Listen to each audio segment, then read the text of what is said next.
আসসালামু আলাইকুম, শুভ সকাল। আপনারা দেখতে পাচ্ছেন চারিদিকে শুধু কুয়াশার কুয়াশা। গতকালকে ছিল প্রচুর বৃষ্টি, আর আজকে প্রচুর বৃষ্টি না, ইলশেগুড়ি বৃষ্টি, আর আজকে হচ্ছে ঘন কুয়াশা। মনে হচ্ছে যে শীত যেন সাদা চাদর গায়ে আমাদের পৃথিবীতে আবির্ভূত হয়েছে। আজকে উত্তর গোলার্ধের সবচাইতে ছোটো দিন 22শে ডিসেম্বর। আর এই 22শে ডিসেম্বরে ছোটো দিন আজকে মনে হচ্ছে না যে সূর্যের আলো দেখা যাবে, তার কারণ আকাশ থেকে যে কুয়াশা, মনে হচ্ছে মেঘ যেন মাটিতে মিশে গেছে। আর দেখতেই পাচ্ছেন চারিদিকে মাঠে, আমি এখন মাঠের ভিতরে কুয়াশা একেবারে ভরপুর। আর এই সময় এই যে আবহাওয়া অফিস বলছে যে এরপরে পুরো দস্তর শীত নেমে আসবে।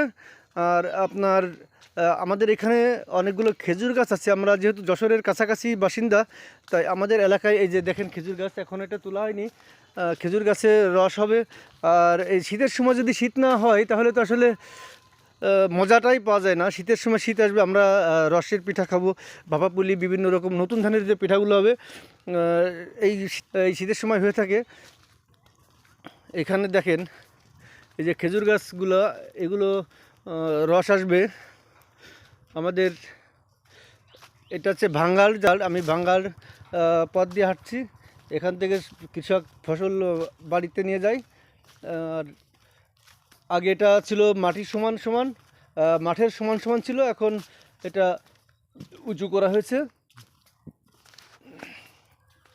আমাদের গ্রামের যে প্রকৃতি, এটা হচ্ছে আমাদের এলাকার, আমাদের গ্রামের প্রকৃতি, আমাদের মাঠ।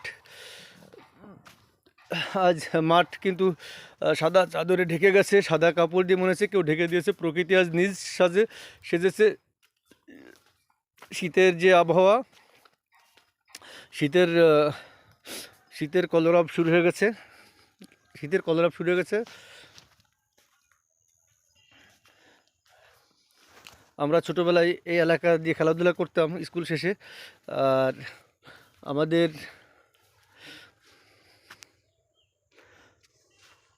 এই যে দেখেন মাঠের যে সরিষার ক্ষেত, পুরো কুয়াশায় ভিজে একাকার হয়ে গেছে। কাক ভেজা ভিজেছে প্রত্যেকটা গাছ। আর এই শীতের সময় যদি শীত না আসে তাহলে শীতের সময় শীত না হলে কিন্তু আবার রবি শস্য ভালো হয় না। আল্লাহর একটা কুদরত যে শীতকালীন যে ফসলগুলো, এগুলো শীতেরই প্রয়োজন হয়। আমরা গর্বিত, আমরা বাঙালি। বাংলাদেশে এমন পরিমাণ শীত পড়ে না যে নাভিশ্বাস হয়ে ওঠে, আবার এমন গরম হয় না, এমন গরম আবহাওয়া হয় না যাতে মানুষ সে জীবনযাত্রা অচল হয়ে যায়। আমরা সুন্দর একটা পরিবেশে আসলে আছি। বাহ, কি কুয়াশা দেখেন! মনে হচ্ছে আমি পদ্মার ফেরির পরে আছি, পদ্মা নদীতে ফেরির পরে আছি, আর চারিদিকে শুধু কুয়াশার কুয়াশা। দেখেন কি পরিমাণে কুয়াশা!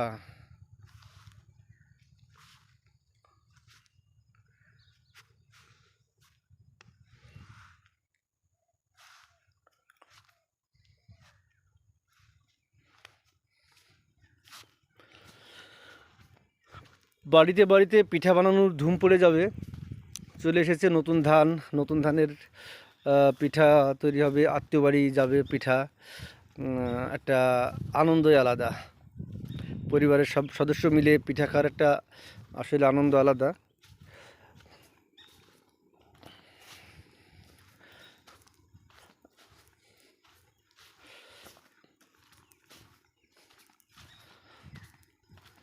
যাই হোক, সবাই ভালো থাকবেন, সুস্থ থাকবেন। আজকের মতো এখানেই বিদায়।